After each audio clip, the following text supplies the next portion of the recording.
yang menghargai.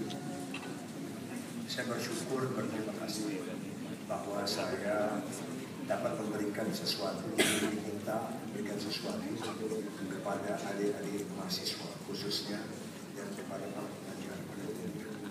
Tadi saya memberikan satu margonet yang diberikan, yang itu diberikan dengan dasar pemikiran bahwa sekarang yang kita lakukan, yang kita dunia ini kita lihat dunia yang sangat terbuka, dunia yang information teknologinya lebih besar, di dunia di mana kita bisa berkomunikasi dengan siapapun di dunia.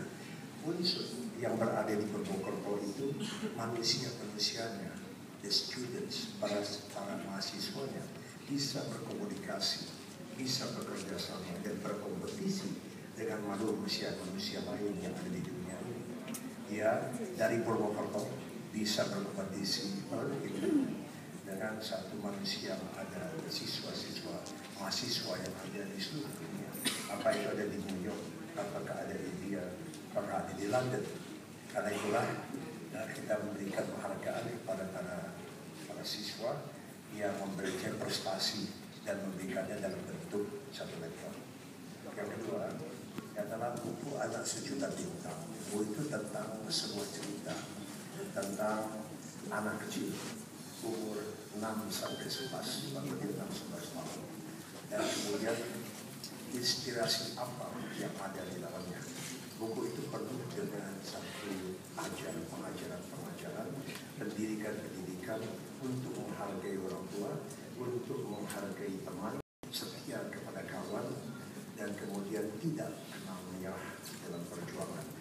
Dan tidak kenal menyerah itulah yang akan saya mulai satu talk show ini, pemberdayaan yang topiknya pemberdayaan usaha kecil pedesaan. Namun saya ingin memberikan satu motivasi terlebih dahulu kepada adik-adik mahasiswa. Dari mahasiswa yang saya hormati, yang saya cintai, kita adalah hidup di dalam negara kesatuan Republik Indonesia. Kita semua meminum air yang berasal dari bumi Indonesia. Kita semua melakukan kegiatan di bumi Indonesia. Kita makan dari beras yang diberikan oleh bumi Indonesia. Karena itu saya minta kepada semua kita yang ada di sini, termasuk kepada saya sendiri, kita harus mencintai, tidak pernah mengkhianati Indonesia. Saya harapkan tadi dikatakan unsur ini sejarah yang lama, sejarah perjuangan, dan jangan lupakan perjuangan itu, karena perjuangan itu didirikan dengan satu darah dan air mata. Dan kepada adik-adik mahasiswa sekarang mengingat ini dengan baik, kita cinta Indonesia. Di dalam kita berkiprah sebagai mahasiswa dan di dalam berkiprah nanti di dalam kehidupannya sesungguhnya, kita selalu melakukan kegiatan-kegiatan itu pertama untuk kepentingan, untuk mendapatkan ridho dari Allah Subhanahu wa Ta'ala, tapi untuk kepentingan Indonesia. Saya kira ini yang saya harapkan sebagai pembukaan kepada adik-adik sekalian. Adik sekalian, saya mulainya dari sejarah saya. Saya pernah jadi ketua kelas, sekarang namanya ketua OSIS, kemudian menjadi anggota atau ketua Dewan Mahasiswa ITB. Saya pernah menjadi ketua umum Senat Mahasiswa Elektro ITB. Saya pernah menjadi pendiri dan kemudian menjadi ketua yang ketiga, ketua umum yang ketiga dari Himpunan Pengusaha Indonesia, menjadi ketua umum dari Persatuan Insinyur Indonesia, menjadi ketua umum Persatuan Kadin Indonesia pada tahun 1994 sampai 2004. Saya pernah kemudian dapat menjadi ketua umum dari Kadin seluruh ASEAN, dan kemudian saya pernah mendapatkan satu gelar The Outstanding Young Person of the World yang diberikan oleh satu junior chambers di Amerika, dan hadiahnya diberikan kepada saya di Kobe di Jepang.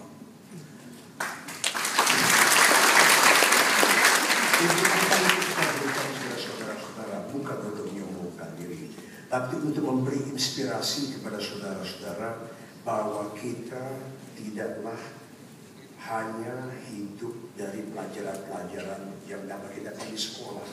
Pengalaman-pengalaman berorganisasi akan sangat penting kiranya bila nanti hidup di dalam satu komunitas. Organisasi adalah suatu komunitas. Organisasi yang paling kecil itu adalah keluarga. Dalam keluarga kita mengatur bagaimana orang-orang dalam keluarga itu dapat mencapai cita-cita keluarga ke depan, mengaturnya dan melihatnya ke depan, bagaimana memberikan motivasi kepada mereka agar mereka mau menuju ke depan. Organisasi berikutnya di dalam misalnya di dalam universitas adalah sekarang perguruan mahasiswa, sekarang namanya apa ya? Senam mahasiswa namanya sekarang. BEM ya. Nah, jadi BEM itu satu organisasi berikutnya dari mahasiswa di mana kita mengatur orang per orang untuk mencapai tujuan tertentu. Saya melihat BEM di sana ada pakai tulisan BEM demo buat saya, nggak apa-apa. Itu bagian dari demokrasi. Tapi saya sudah bilang nanti akan saya jelaskan nanti di ruangan tersendiri, saya jelaskan semua. Mereka ingin tahu karena mereka nggak tahu. Saya yakin kalau di Universitas Erlangga juga begitu sama. Tapi kemudian setelah diberikan tahu, semua berfoto sama saya. Insya Allah.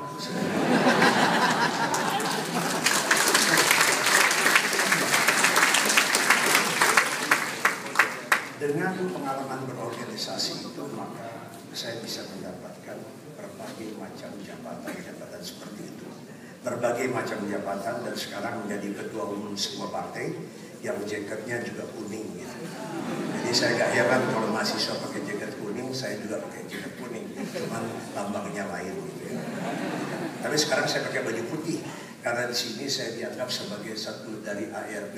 Saya dianggap sebagai orang tua yang akan memberikan kepada anak-anakku, kepada adik-adikku sekalian di sini satu wisdom yang kita berikan sebelum kita masuk kepada sabada pemberdayaan kecil pedesaan. Nah, di dalam universitas ini adik-adikku sekalian akan dididik satu pengetahuan, dididik satu pengalaman, dibentuk satu pengalaman berorganisasi, bagaimana kemudian berkomunikasi antar manusia, bagaimana adik-adik para mahasiswa ini kemudian berinteraksi dengan manusia-manusia lainnya. Kita mulai belajar. Alam Indonesia sekarang adalah alam demokrasi. Dia bukan lagi alam autokrasi. Indonesia sudah berubah pada waktu zaman Pak Bung Karno, kemudian zaman Pak Harto. Eranya ada sentralisasi. Eranya sentralisasi dan ada pada itu autokrasi. Sekarang eranya ada demokrasi dan desentralisasi. Tadi malam saya menjelaskan di beberapa tamu di rumahnya Pak Kristus Wardono di sini yang menjadi anggota Dewan Penyantun di unsur ini, menjelaskan apa legasi setiap dari Presiden Indonesia. Semua presiden itu bertekad untuk memajukan Indonesia. Jangan pernah ada sesuatu suuzon. Jangan mengatakan bahwa mereka tidak mau berbuat. Soekarno berbuat untuk Indonesia, mempersatukan Indonesia, membuat satu nation Indonesia. Itu Soekarno dia buat begitu.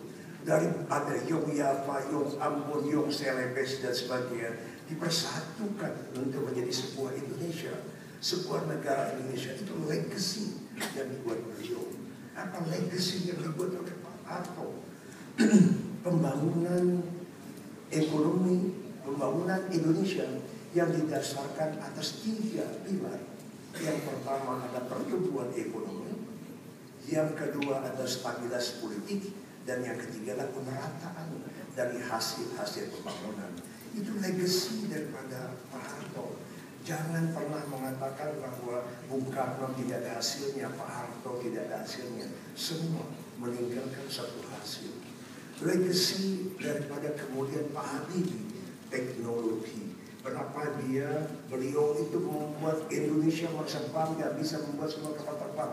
Sayang bahwa karena percaturan politik pada itu, maka pembuatan kapal terbang tidak dianggap sebagai sesuatu yang berguna. Padahal saya sebagai seorang insinyur begitu bangganya melihat terbangnya ketupat. Pada waktu itu saya meneteskan air mata, saya ada lihat dia terbang Indonesia pertama. Sekarang pembangunan ekonomi tidak didasarkan pada teknologi. Orang-orang yang tadi dikirim ke luar negeri menjadi orang-orang PTN sekarang bekerja di Brazil, yang Embraer, namanya Embraer di Brazil, perusahaan penerbangannya, bersama dengan IPTN sama-sama pada waktu itu. Sekarang dia sudah bisa membuat pesawat jet tempur, sudah bisa menjaga pesawat jet komersial, sudah bisa membuat pesawat jet pribadi. Indonesia di mana? IPTN, karena percaturan politik pada waktu itu. Pak Habibie tidak berhasil membuatnya.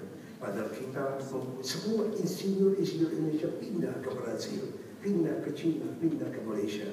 Tapi beliau baik sebagai menteri maupun sebagai presiden membuat jati diri bangsa Indonesia menjadi besar. Indonesia bukan seorang Indon seperti orang Malaysia berbicara kepada kita. Indonesia besar pada waktu itu. Legasinya teknologi. Setelah Pak Habibie, maka kita lihat Pak Abdurrahman Wahid. Legasinya apa? Demokrasi. Beliaulah yang memulai demokrasi. Dengan 1998 terjadi pada waktu itu terjadi sesuatu terjadi suatu perubahan dari era autokrasi ke demokrasi. Maka kemudian setelah Habibie itu maka dilakukan Gus Dur. Pada waktu Gus Dur itulah dilakukan demokrasi. Apa era daripada Megawati? Dan legasi dari Megawati, legasi adalah satu desentralisasi. Apa legasi daripada SBY? Anti korupsi. Semua presiden mempunyai legasinya. Apa legasi daripada Churchill? Menahan invasi daripada Nazi itu ke daerah Inggris. Itu legasi daripada Churchill. Apa legasi dari Abraham Lincoln? Itu melakukan satu menghilangkan perbudakan. Jadi saudara-saudara sekalian, adik-adikku sekalian, dari mahasiswa yang sebetulnya karena saya sudah jauh lebih tua, mesti memanggilnya anakku, tetapi saya panggil adik-adikku karena sebagai penghormatan pada orang yang telah mempunyai duduk pada satu tempat yang tinggi, mahasiswa. Dia bukan siswa biasa. Maka adik-adik sekalian sudah menjadi mahasiswa. Jadi bersiswa yang lebih besar, siswa yang lebih baik. Semua pemimpin punya legacy. Dan dari legacy itulah maka kita hidup di sini. Kita hidup di dalam era demokrasi, ekonominya sudah berjalan dengan baik. Ada yang mesti kita perbaiki, tapi ekonomi sudah berjalan dengan baik. Kita lihat bahwa sudah menjadi persatuan Indonesia. Tidak lagi kita berbicara tentang Yong Java, Yong Sumatera, Yong Sulawesi, yang Seledes dan sebagainya. Kita menjadi persatuan Indonesia. Legasinya adalah seorang presiden Indonesia. Kita hidup duduk di sini maju. Juga legasinya Pak Harto ekonomi berkembang. Meskipun masih banyak permasalahan yang kita selesaikan. Jadi adik-adik sekalian, jangan ikut-ikutan kepada gedang orang-orang yang mengatakan bahwa Indonesia sudah hancur, Indonesia sudah tidak ada gunanya. Tidak, Indonesia tetap ada dan Indonesia akan tetap ada.